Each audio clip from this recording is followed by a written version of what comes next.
On the evening of November 14th, 1981, Gerald Pruitt checked into room 6 at the Saguaro Motor Lodge outside Gila Bend, Arizona. He signed the carbon copy registration card with his own name. He requested a room on the end, away from the highway noise. The night clerk remembered him as polite, tired, carrying a leather portfolio and a roll of blueprints. At 7:15 the next morning, the maid found the door chain still engaged. By 8 o'clock, the Maricopa County Sheriff had declared Gerald Pruitt dead of carbon monoxide poisoning. Faulty wall heater. Case closed in 36 hours, but they never explained why a man who had spent 23 years as a licensed HVAC contractor, a man who had personally inspected the heating systems in over 400 Arizona motels, would fail to notice the smell of incomplete combustion, or why the room's original ventilation louver had been sealed with fresh caulk sometime in the previous week. The Pruitt file sat in a cardboard banker's box in the basement of the Arizona State Archives for 9 years. It might have stayed there indefinitely if Nora Vance hadn't been looking for something else entirely. Vance was a documentary researcher for the Southwest Historical Preservation Council, compiling materials on mid-century roadside architecture. She had requested building permits for motor lodges along Highway 85. What arrived included the original 1954 blueprints for the Saguaro Motor Lodge, and a manila envelope someone had misfiled decades earlier. Inside the envelope were photocopies of the sheriff's report, 3 registration cards, and a hand-drawn diagram showing modifications to Room 6's heating system.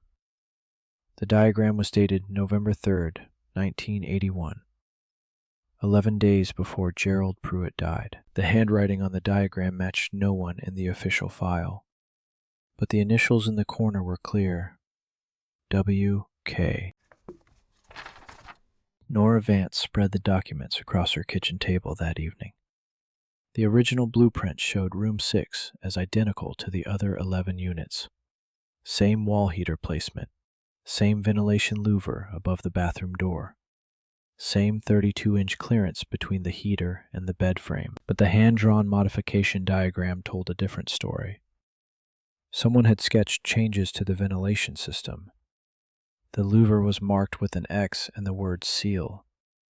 A new exhaust path was drawn, routing through the interior wall rather than to the outside.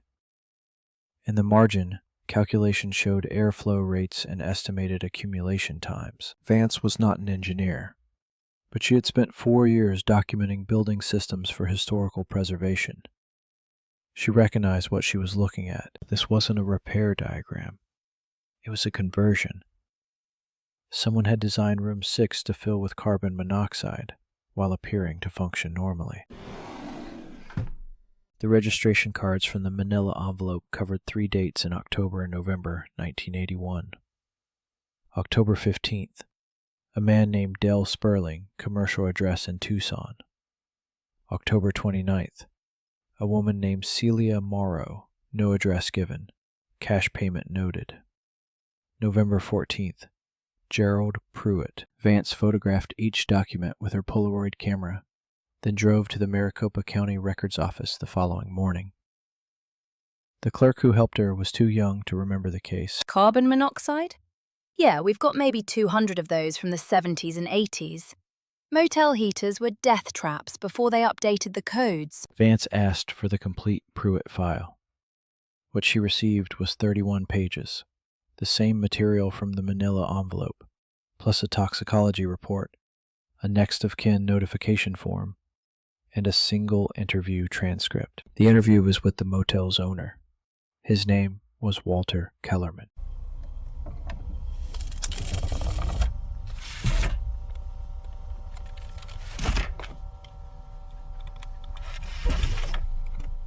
The transcript of Walter Kellerman's interview ran 4 pages. Deputy Arthur Reyes had conducted it at the motel office on November 15, 1981, approximately 6 hours after the body was discovered. Vance read it in her car in the records office parking lot. Kellerman, transcript. The heaters in those N units have always been temperamental. I've had Hartley Mechanical out 3 times this year alone. You can check the invoices. Deputy Reyes, transcript. Did you know the deceased? Kellerman, transcript. Never seen him before he checked in. Night clerk handled it. I was home by 6. Deputy Reyes, transcript. Any complaints about room 6 recently? Kellerman, transcript. Nothing out of the ordinary. Couple weeks ago, a guest mentioned the heat was slow to come on. I had it looked at. Vance circled the phrase, had it looked at. The modification diagram was dated November 3rd. The complaint would have been logged around October 29th, the same date Celia Morrow stayed in room 6. Hartley Mechanical still existed, though it had moved twice since 1981. Vance found their current address in a Gila Bend phone book at the public library and drove out the following afternoon. The shop was a corrugated metal building behind a propane distribution yard. A man in his 60s sat at a metal desk, surrounded by invoices and parts catalogs. I'm researching historic motor lodges for the Preservation Council. I'm trying to track down service records for the Saguaro Motor Lodge. Anything from 1980-81. The man didn't look up from his paperwork. That place closed in '84. Kellerman sold the land to the highway department. I'm specifically interested in heating system work. Wall-mounted units, ventilation modifications. Now he looked up. His expression was difficult to read. Not hostile, but careful. We service those units every spring. Routine stuff. Pilot lights, thermocouples.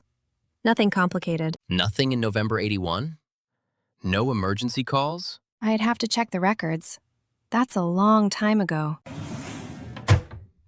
Vance waited while Hartley disappeared into a back room. Through the open door, she could see filing cabinets lining the walls, their drawers labeled by year. He was gone for nearly 15 minutes. When he returned, he was empty-handed. 81 records aren't there. We had a roof leak in '87. Lost most of that decade. But you remember servicing the Saguaro. I remember servicing half the motels between here and Yuma. They all had the same problems. Desert dust in the burners, pack rats chewing the wiring. Do you remember a man named Gerald Pruitt? He was an HVAC contractor. Died at the Saguaro in November 81. Hartley's hand stilled on the invoice he'd been sorting. I read about it in the paper. Shame. Those old heaters were dangerous. Did you ever work with him? Contractor to contract? Lady, I work with a lot of people. I don't keep a Christmas card list. He turned back to his paperwork. The conversation was over. The Tucson commercial address for Dale Sperling, the first guest in the misfiled registration cards, led to a strip mall insurance office. The receptionist said Sperling had retired in 1988 and moved to New Mexico. Vance tried directory assistance for Las Cruces, then Albuquerque, then Santa Fe. On the 4th call, she found a D. Sperling in Roswell. The voice that answered was cautious, elderly. Who is this? My name is Nora Vance. I'm a researcher with the Southwest Historical Preservation Council. I'm documenting motor lodges along Highway 85, and your name appeared on a registration card from the Saguaro Motor Lodge. A long pause. That was 10 years ago. Why would anyone care about that? I'm trying to understand the history of the property. You stayed there on October 15th, 1981. Do you remember anything about your visit? I remember it was cheap, and the air conditioning didn't work. That's about it. Do you remember which room you stayed in? Another pause. Longer this time. Room 6, end unit. I always ask for end units. Vance pressed further, but Sperling offered nothing useful. He was a retired insurance adjuster who had traveled the state evaluating commercial properties. The Saguaro had been one of dozens of overnight stops. He didn't remember the owner, didn't remember any problems with the room, didn't remember anything remarkable about his stay. Look, I stayed one night, paid cash, left in the morning. That's what you do at those places. You don't make memories. Did anyone else know you were staying there? Did you tell anyone your travel schedule? The line went quiet long enough that Vance thought he'd hung up. That's an odd question. I'm just trying to understand how guests found the motel. Word of mouth? Travel guides? that sort of thing? I found it because it was there.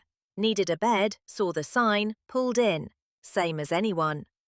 After she hung up, Vance wrote in her notebook, Sperling, no connection to Pruitt. No reaction to room 6. Either uninvolved or very controlled. Finding Celia Morrow proved more difficult. The registration card listed no address, and the name was common enough to generate dozens of possibilities across Arizona alone. Vance tried a different approach. She drove to the Arizona Republic Archives and requested access to their October and November 1981 editions. If Celia Morrow had any connection to Gerald Pruitt or to Walter Kellerman, it might appear in the local news. She spent 3 days reading microfilm, real estate transactions, business licenses, court filings, obituaries. On the second day, she found Gerald Pruitt's death notice. 6 lines, no photograph, survived by a sister in California. On the third day, she found Celia Morrow. October 12, 1981. A small article in the business section. Morrow Construction had filed for Chapter 11 bankruptcy. The company's founder and sole proprietor was listed as Celia Morrow of Tempe. The filing cited disputed insurance claims related to a commercial property fire. The commercial property was the Saguaro Motor Lodge. The fire had occurred in August 1981, 3 months before Gerald Pruitt died in room 6. Vance returned to the county records office the following morning. She requested the fire marshal's report for the Saguaro Motor Lodge, August 1981. The report was 23 pages. The fire had started in the storage building behind the main office, spreading to damage 3 guest rooms before the Gila Bend Volunteer Fire Department contained it. Cause: electrical fault in aging wiring. No injuries. Estimated damage: $47,000. The insurance claim had been filed by Walter Kellerman. The policy was underwritten by Southwest Regional Insurance of Tucson. The adjuster assigned to the case was Dale Sperling. Vance read the name twice to make sure she hadn't imagined it. Sperling had stayed at the Saguaro in October, 2 months after investigating its insurance claim, and Celia Morrow, whose construction company had gone bankrupt over a dispute with that same claim, had stayed there 2 weeks later. Both had been assigned to room 6. Vance drove to Tempe that afternoon. The address listed for Morrow Construction was now a tire shop, but the neighboring businesses had been there for decades. A woman at a dry cleaner remembered the name. Celia? Sure, I knew her. She did the renovation on the shopping center across the street back in '78 or '79. Good work. Then she had some trouble, lost the business. I think she moved. Do you know where? Somewhere in the valley. She came in once, maybe '83, '84. Said she was working for a property management company. Didn't catch the name. Vance spent the next week calling property management companies in the Phoenix metropolitan area. Most had no record of a Celia Morrow. 3 had employed someone by that name, but none matched the timeline. On the 8th call, a receptionist at Desert Vista Properties asked her to hold. She came back on the line 2 minutes later. Ms. Morrow worked here from 1983 to '89. She passed away in February of this year. Is there something I can help you with? Celia Morrow had died of pancreatic cancer at age 58. She had no surviving family. Her personal effects had been donated or discarded by the property management company after 60 days. Vance requested whatever employment records remained. The receptionist was apologetic but firm. Personnel files were confidential, even for deceased employees. But she offered one detail freely. She was a good worker. Quiet. Kept to herself mostly. I remember she had a thing about fire safety, always checking the extinguishers, the smoke detectors. Management thought it was a little much, but she said she'd seen what happens when people get careless. Vance asked if Morrow had ever mentioned the Saguaro Motor Lodge, or a man named Walter Kellerman. Not to me. But like I said, she kept to herself. She wasn't the type to talk about the past. Vance thanked her and hung up. In her notebook, she wrote, Morrow dead. Fire obsession. Knew about carelessness. What did she see at the Saguaro? Gerald Pruitt's sister lived in Bakersfield. Her name was Dorothy Pruitt Hale, and she was listed in the California directory. Vance called on a Saturday morning. Gerald? Nobody's asked about Gerald in years. I'm researching the circumstances of his death. I believe there may be more to the story than what was reported. The line was silent for a moment. I always thought so too, but nobody wanted to hear it. What made you suspicious? Gerald was careful, obsessively careful. He'd walk into a motel room and check the heater before he even put down his bag. He'd been doing HVAC work since he was 19 years old. The idea that he died because he didn't notice a faulty heater, it never made sense. Did he ever mention the Saguaro Motor Lodge? Or a man named Walter Kellerman? Not by name, but he called me the week before he died. Said he was looking into something for a client. Something about a fire that didn't add up. Dorothy Pruitt Hale had kept her brother's papers. Not many. Gerald had been a practical man who didn't save things, but enough. A box of old tax returns, work contracts, and correspondence sat in her garage. I kept thinking someone would want them. The police weren't interested. The insurance company sent a check, and that was the end of it. Vance drove to Bakersfield the following weekend. Dorothy met her at the door with coffee and the box. Most of the contents were unremarkable. Invoices for residential jobs, a few commercial contracts, warranty paperwork for equipment. But near the bottom, Vance found a manila folder labeled Morrow, Saguaro. Inside were handwritten notes in Gerald Pruitt's cramped script, a photocopy of the fire marshal's report, and a letter on Morrow Construction letterhead dated October 2nd, 1981. The letter was addressed to Gerald Pruitt. It asked him to conduct an independent assessment of the heating systems at the Saguaro Motor Lodge. It was signed by Celia Morrow. Pruitt's handwritten notes covered 6 pages. They documented a systematic examination of the Saguaro's heating systems, conducted over 3 days in mid-October 1981. His findings were damning. The fire in August had been blamed on faulty wiring in the storage building, but Pruitt's notes indicated the wiring in that building had been replaced just 18 months earlier by Morrow Construction as part of a renovation contract. More troubling, Pruitt had found evidence that the fire's point of origin had been misidentified. Burn patterns suggested the fire had started in the wall cavity of room 4, not the storage building. And the wall cavity of room 4 shared a ventilation chase with room 6. In the margin of the final page, Pruitt had written, "Heating system in R6 modified since original construction. Exhaust rerouted. Deliberate? Check Kellerman's maintenance records." Beneath that, underlined twice, "Someone is going to die in that room." Vance photographed every page of Pruitt's notes. When she finished, Dorothy was waiting in the kitchen with more coffee and a question. Did he know? Before he went there, did he know it was dangerous? I think he knew something was wrong with the room. I don't think he expected to be assigned to it. Assigned? He wasn't assigned. He checked in like any other guest. Vance set down her coffee cup. The registration card says he requested the end unit, room 6. Did Gerald usually make that request? Gerald always took whatever room they gave him.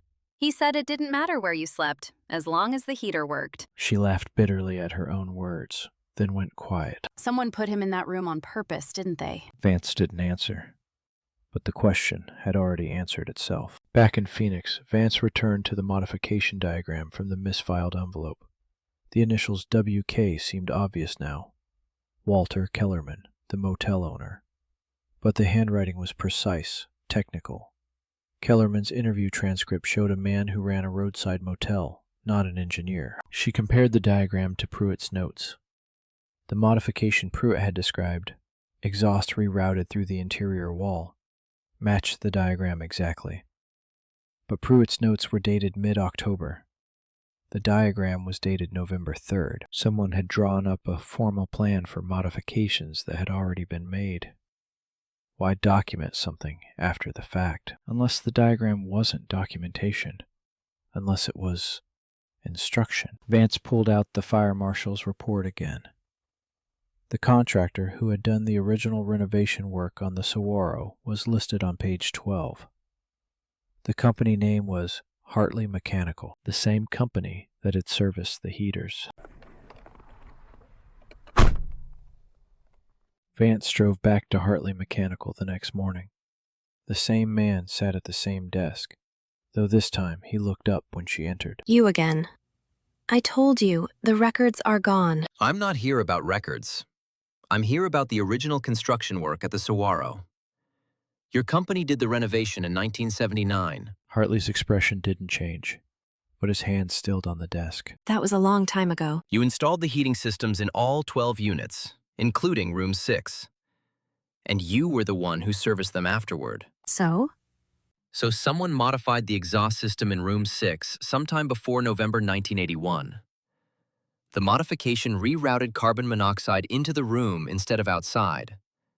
And then, a man died. Hartley stood up slowly. He was larger than he'd seemed sitting down. I think you should leave. Did you make those modifications, Mr. Hartley? Or did you just draw up the diagram for someone else to follow?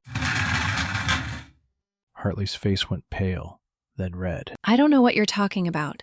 And I don't know who's been filling your head with this, but you need to stop asking questions about things that are over and done with. A man was murdered. That's not over and done with. It was an accident. The county said so. The insurance company said so. Everyone said so except you. Everyone who said so had a reason to say so. Dale Sperling investigated the fire claim and then stayed in room 6 2 months later. Celia Morrow disputed that claim and stayed in room 6 2 weeks after that. Both survived. Gerald Pruitt documented the modifications and died. Hartley's hands were shaking now. You don't understand how things worked back then. Kellerman had half the county in his pocket. You didn't say no to him. Who made the modifications? Hartley sat down heavily. I need you to leave. Now. And don't come back. Vance didn't leave. She stood in the doorway of Hartley Mechanical until the old man looked up. You said Kellerman had half the county in his pocket. What did that mean? It meant what it meant. He knew people. County inspectors, fire marshals, insurance adjusters. People who could make problems go away. Problems like a fire that started in the wrong place? Hartley's jaw tightened. The fire started where the report says it started. That's all I know. But you did the wiring in that building. You knew it was new. You knew it couldn't have caused the fire. What I knew and what I could prove were two different things. And proving things got people hurt. Like Gerald Pruitt? Hartley looked at her for a long moment. When he spoke again, his voice was barely audible. Pruitt should have left it alone. Morrow hired him, and he should have taken her money and written whatever she wanted. Instead, he kept digging. And Kellerman found out. Hartley wouldn't say more. He repeated that the records were gone, that he didn't remember details, that it was all a long time ago. But before Vance left, he offered one more piece. The diagram you mentioned. I didn't draw it. I wouldn't know how to draw something like that. Then who did? Kellerman had a partner. Silent partner, handled the money side. He was an engineer before he got into real estate. Name was Freck. Howard Freck. Vance wrote the name down. Is he still alive? Last I heard, he was living in Scottsdale. Big house, golf course view. Did pretty well for himself after Kellerman sold the motel. Hartley looked at her with something that might have been warning or might have been pity. Freck's not like Kellerman. Kellerman was a bully. Freck's something else. Be careful what you ask him. Howard Freck was listed in the Scottsdale directory. The address corresponded to a gated community called Desert Ridge Estates, where the houses started at $500,000, and the residents valued their privacy. Vance called ahead. A woman answered, a housekeeper from the sound of it, and asked her to hold. 2 minutes later, a man's voice came on the line. It was calm, measured, and immediately curious. Miss Vance, my housekeeper says you're researching motor lodges. That's a rather specific interest. I'm with the Southwest Historical Preservation Council. I'm documenting properties along Highway 85. And you've come across the Saguaro. Interesting. That property hasn't existed in years. I understand you were a partner in its ownership. A brief pause. A minor investment, decades ago. I'm not sure what I could tell you that isn't in the public record. I'm interested in the heating systems. Specifically, modifications made to Room 6 in 1981. The pause was longer this time. Perhaps you should come see me in person. This afternoon, if you're free. Desert Ridge Estates was 15 miles of winding roads and identical stucco walls. Howard Freck's house sat at the end of a cul-de-sac, overlooking the 8th hole of a golf course that had been carved out of the desert with apparent disregard for water conservation. Freck met her at the door himself. He was 72 years old, according to county records, but looked younger, tanned, fit, with the easy confidence of a man who had never doubted his own judgment. Ms. Vance, please, come in. I've been thinking about your call all morning. The house was cool and immaculate. Freck led her to a study lined with bookshelves and engineering awards. A drafting table sat in one corner, covered with what looked like plans for a commercial development. I was an engineer before I was an investor. Still am, really. Can't help myself. He gestured to a leather chair. Now, tell me what you think you know about Room 6. Vance had decided on the drive over to be direct. Men like Freck respected directness, or at least responded to it. I know the heating system in Room 6 was modified to redirect exhaust into the room instead of outside. I know the modifications were made sometime before November 1981. And I know that Gerald Pruitt, an HVAC contractor who documented those modifications, died in that room on November 15th. Freck's expression didn't change. He listened the way an engineer listens to a problem being presented, attentive, analytical, waiting for the complete picture. I also know that a modification diagram exists, dated November 3rd, 1981, with the initials WK. But the diagram shows technical knowledge beyond what Walter Kellerman possessed. Someone with engineering training drew it. That's a great deal of knowledge for a preservation researcher. The question is whether you drew that diagram, and whether you knew what it would be used for. Freck smiled. It was a small smile, almost admiring. You're not here about architecture at all, are you? Freck stood and walked to the window. The golf course stretched out below, immaculately green against the brown desert. Walter Kellerman was a crude man. Effective in his way, but crude. He understood intimidation. He understood money. He didn't understand systems. And you do. I understand how things connect. How a fire in one building can affect insurance rates for an entire property. How a disputed claim can lead to an investigation. How an investigation can lead to uncomfortable questions. He turned back to face her. Celia Morrow was going to testify that the fire was deliberately set. She had evidence, or thought she did. The insurance company was about to reopen the claim. If they did, Walter would have lost everything. So you modified Room 6 to kill her? I modified Room 6 to solve a problem. Whether anyone stayed in it was Walter's decision, not mine. His voice was calm, matter-of-fact, as if he were explaining a mechanical process. Vance's hands were steady, but her heart was racing. Morrow didn't die. She checked out the next morning and lived another 9 years. The system needed calibration. Carbon monoxide accumulation depends on room volume, ambient temperature, seal integrity. The first test showed the levels weren't reaching lethal concentration quickly enough. Test. You tested it on Dale Sperling. Sperling was in Walter's pocket. He'd falsified the fire investigation to protect the insurance payout. If he died, it would have been inconvenient, but not catastrophic. As it happened, he experienced only mild symptoms: headache, nausea. He attributed it to bad food. Vance thought of the phone call with Sperling, his careful answers, his claim that he didn't remember anything remarkable. He knew. He knew, and he stayed quiet. Self-preservation is a powerful motivator. Sperling understood that if the truth came out, he'd lose his license at minimum, prison at maximum. Silence was in everyone's interest. Vance forced herself to continue. After the calibration, you tried again with Morrow. But she survived too. She left earlier than expected. Checkout was supposed to be 11. She left at 6:30. The levels hadn't reached sufficient concentration. So Pruitt was the third attempt. Pruitt was an accident. Not the death, the involvement. He was never supposed to be there. Freck returned to his chair, settling into it with the ease of a man discussing business. Morrow hired him to document the modifications, hoping to prove the fire was arson. She thought she could use his report to reopen her lawsuit. Instead, he found the modifications to room 6 and started asking questions. So Kellerman invited him to the motel. Walter told him the modifications were routine, offered to show him the maintenance records. Pruitt checked in that night to examine the system in the morning. Freck's smile returned, thin and cold. He never woke up. Vance sat in Howard Freck's study, listening to him confess to murder with the casual precision of a man explaining a building code violation. Why are you telling me this? Because you already know.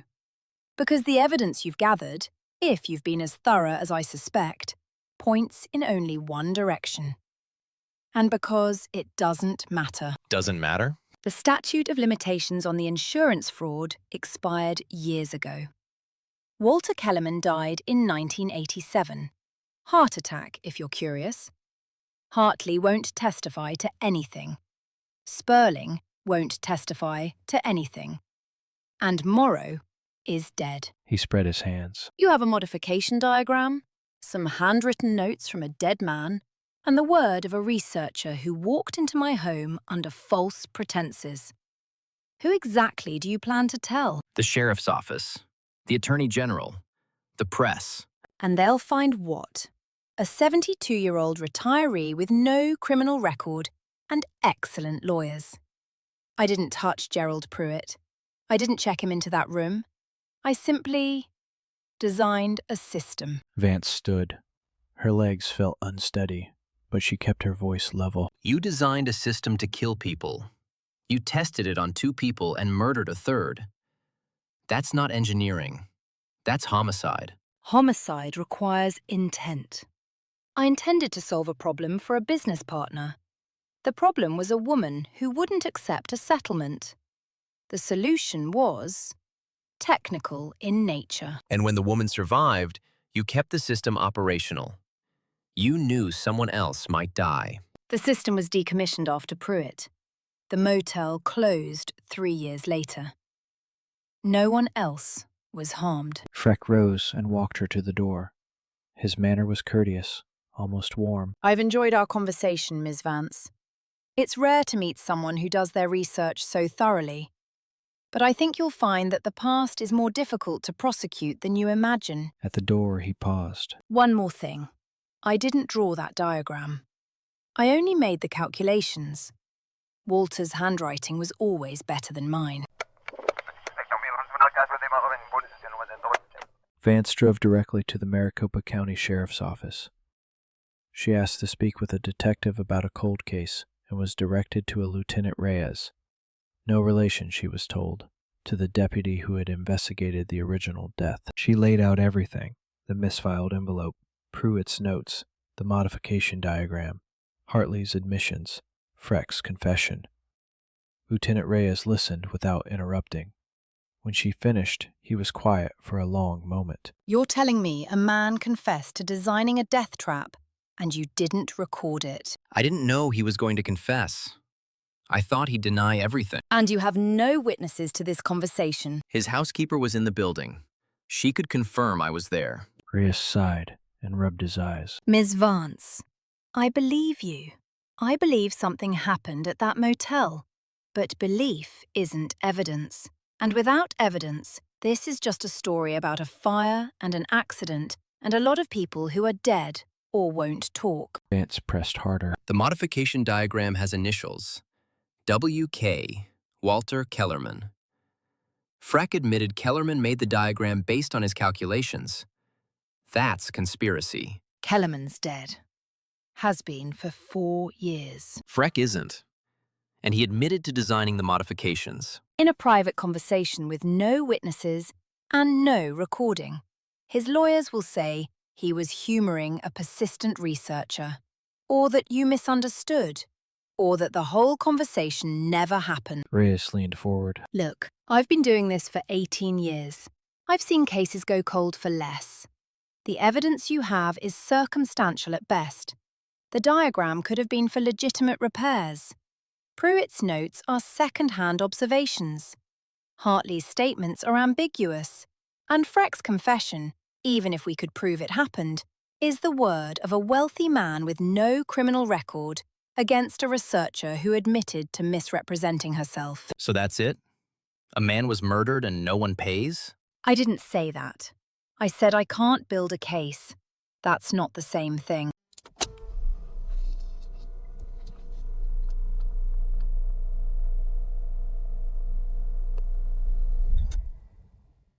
Vance left the sheriff's office with copies of her documents and a business card from Lieutenant Reyes. He had promised to review the file, to see if there was anything that could be done. It was the kind of promise that meant nothing, and they both knew it. She sat in her car in the parking lot and stared at the modification diagram. The initials WK stared back. Walter Kellerman's handwriting on Howard Freck's design. A collaboration in murder. And then she noticed something she hadn't seen before. The diagram was a photocopy. The original was somewhere else. Maybe destroyed. Maybe not. But the photocopy had been made on a machine that left a faint serial number in the corner. A number that could potentially be traced to a specific copier in a specific location. The number began with the letters SRI. Southwest Regional Insurance. Dale Sperling's employer.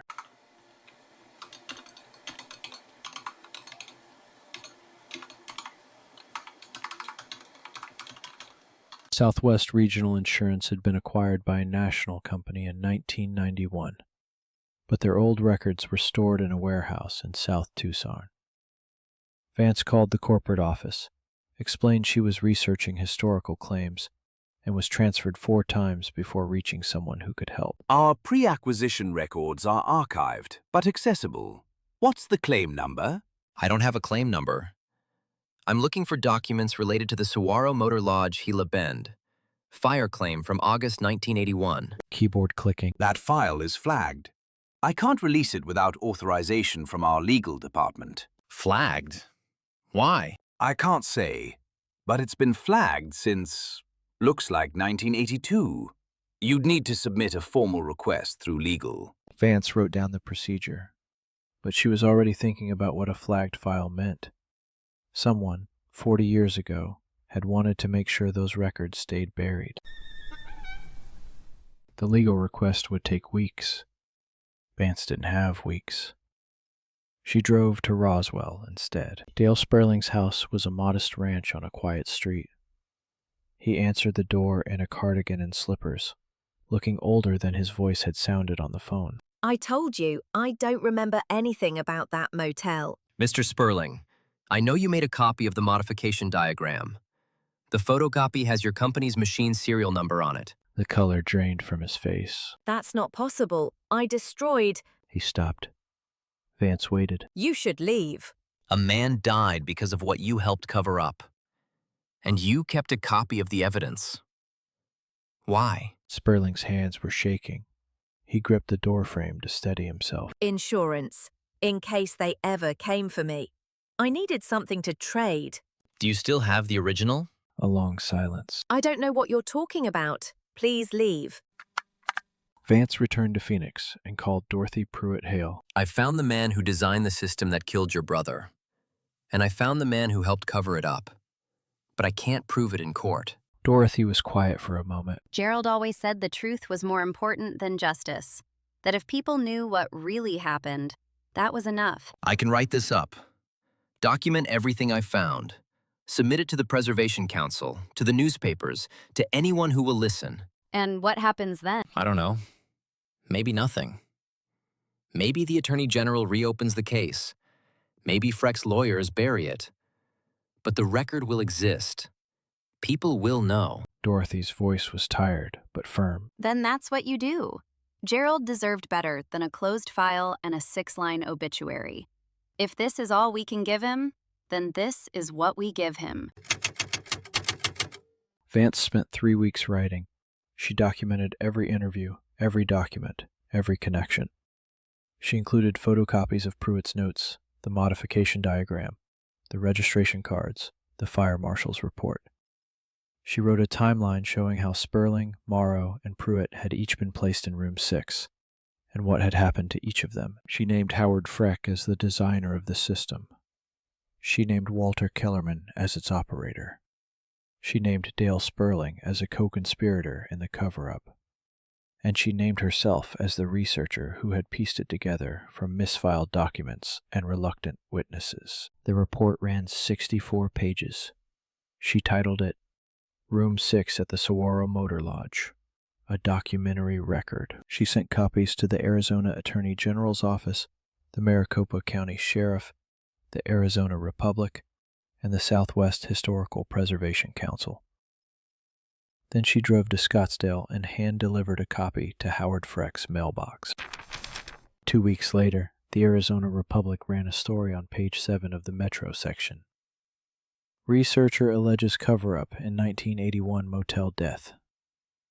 The story summarized Vance's report, quoted Lieutenant Reyes saying the sheriff's office was reviewing the materials, and included a statement from Howard Freck's attorney calling the allegations baseless and defamatory. The Attorney General's office sent a form letter acknowledging receipt of her report. The Preservation Council asked her to focus on less controversial projects. But on the 3rd week, something changed. A reporter from the Tucson Citizen called. She had been investigating insurance fraud in southern Arizona and had come across the flagged file at Southwest Regional. She had questions about Dale Sperling. He resigned from the company in 1982. Sudden. No explanation. And the file on the Saguaro claim was sealed the same week. You wouldn't happen to know why. Vance told her everything.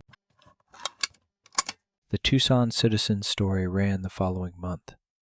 It was longer, more detailed, and focused on the insurance angle. It named Sperling as a person of interest in potential fraud charges. It quoted an anonymous source at Southwest Regional describing the file as a liability the company wanted to forget. 3 days after the story ran, Dale Sperling contacted Vance. I still have it, the original diagram. I kept it in a safe deposit box in El Paso. Why are you telling me now? Because I'm 81 years old, and I'm tired of waiting for someone to come arrest me. If Freck goes down, I want to make sure I'm not the only one. Vance drove to El Paso that weekend. The original diagram was exactly as she had expected. Hand-drawn, technical, damning. But it included something the photocopy hadn't shown clearly. A second set of initials in the corner, partially obscured. HF. Howard Freck had signed his own work. On March 14, 1991, 9 years and 4 months after Gerald Pruitt died in room 6, the Arizona Attorney General's office announced it was reopening the investigation into his death. Howard Freck was named as a person of interest. Dale Sperling agreed to testify in exchange for immunity on the fraud charges. The case would take another 2 years to work through the courts. Freck's lawyers would argue that designing a system was not the same as using it. They would argue that intent could not be proven. They would argue that a 74-year-old man with no criminal record deserved the benefit of every doubt. In the end, Howard Freck was convicted of conspiracy to commit murder and sentenced to 12 years. He died in prison 18 months later. Nora Vance returned to her work at the Preservation Council. She never wrote about the Saguaro Motor Lodge again, but in her files she kept a single photograph. Room 6, taken by Gerald Pruitt on October 16, 1981. The bed was made, the heater was on, and the ventilation louver above the bathroom door was sealed with fresh caulk that hadn't yet dried.